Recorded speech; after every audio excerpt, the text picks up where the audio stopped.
Dear student, our next topic is saprotrophs.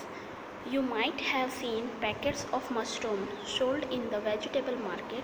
You may have also seen fluffy umbrella-like patches growing on rotting wood during the rainy season. आप सभी ने देखा होगा mushroom को vegetable market में बिकते हुए, वो भी पैकेट में, और जो बारिश के सीज़न में वो जो वुड होते हैं उस पर एक फ्लुफी अम्ब्रेला तरीके जैसा वो ग्रो करता है उसे. Let us find out what type of nutrients they need to survive and from where they get them.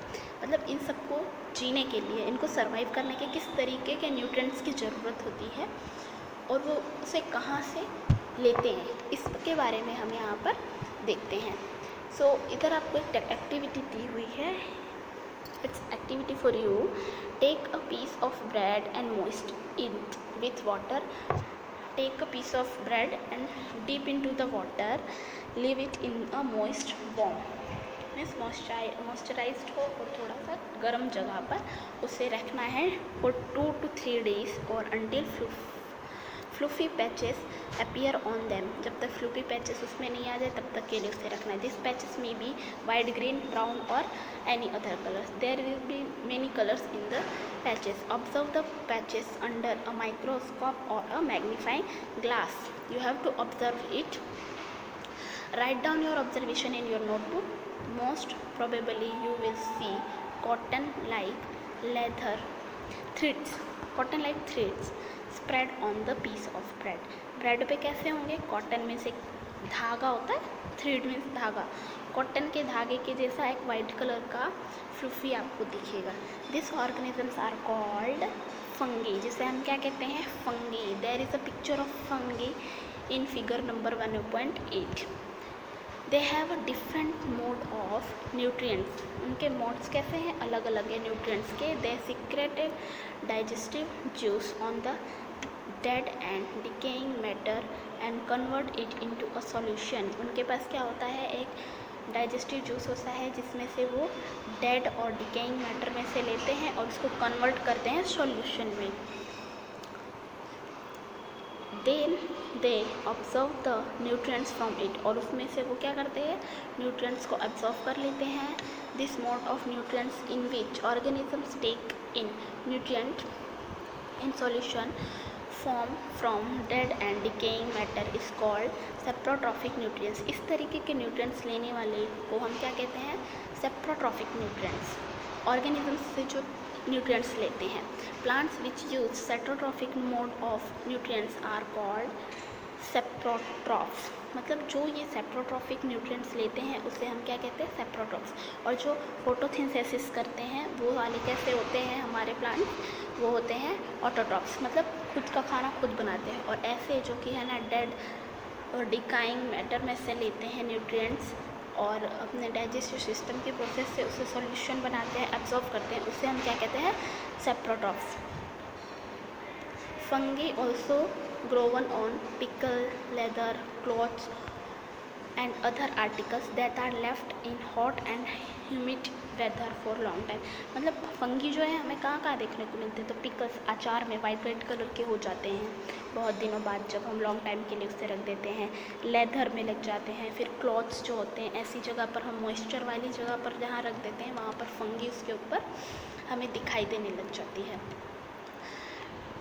ये सारी चीज़ें हमें किस में दिखती है? फंगी जो है वो दिखती है हमें उस पर. During the rainy season they spoil many things. मतलब रेनी सीज़न जो है वो कैसा होता है? पूरा मॉइस्चर वाला, एकदम हर जगह देखो कैसी स्मेल आती है मॉइस्चर वाली, एकदम अजीब से. उस टाइम पर ये फंगी जो है हमारी बहुत सी चीज़ों को डिस्ट्रॉय कर देते हैं. Ask your parents about the means of fungi in your house. अपने हाउस में कहाँ कहाँ फंगी होती है उसके बारे में अपने पेरेंट्स को पूछना. The fungal spores are generally present in the air. कहाँ पर वो प्रेजेंट होते हैं? एयर में प्रेजेंट होते हैं. When they land on wet and warm things they germinate and grow.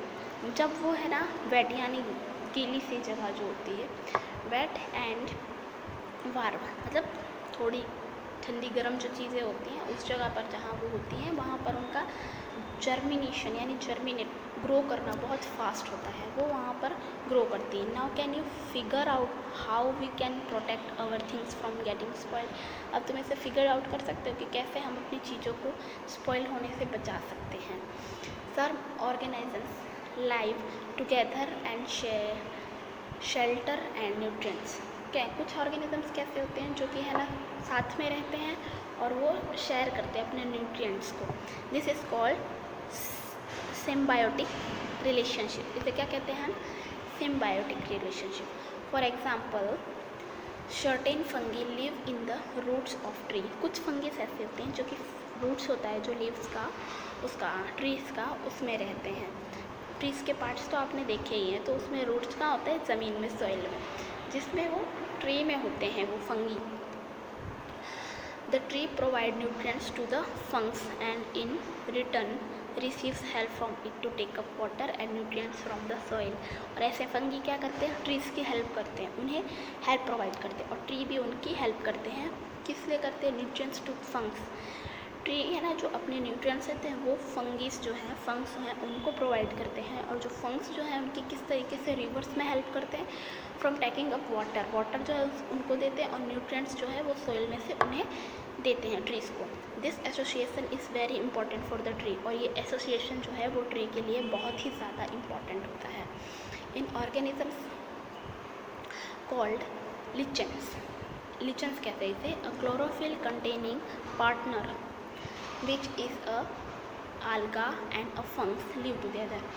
इसका क्लोरोफिल के पार्टनर क्या है? आल्गा और फंग्स, जो कि साथ में रहते हैं, दोनों साथ में रहते हैं। और जो दो टुगेदर रहते हैं उसको क्या कहते हैं? जो साथ में रहते हैं, जो न्यूट्रिएंट्स शेयर करते हैं, उसे क्या कहते हैं?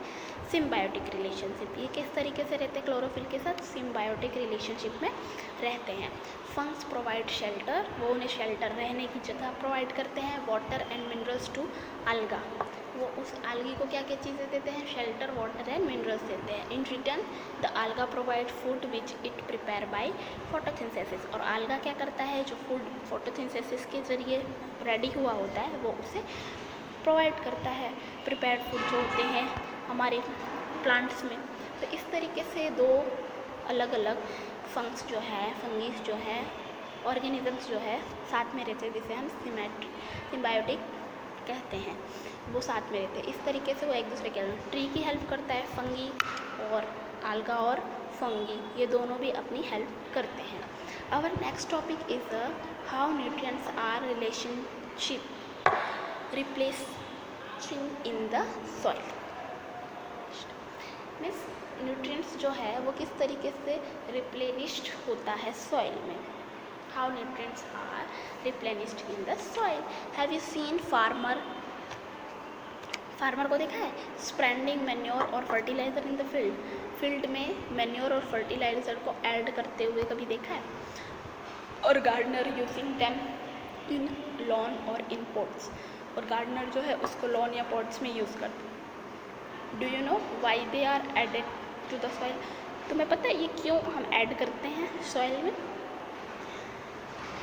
So you learn that plants absorb minerals nutrients from the soil. ये तो हमने पढ़ लिया कि प्लांट्स जो है वो मिनरल्स और न्यूट्रिएंट्स जो है वो सॉइल में से लेते हैं। So their amounts in the soil keep on decline.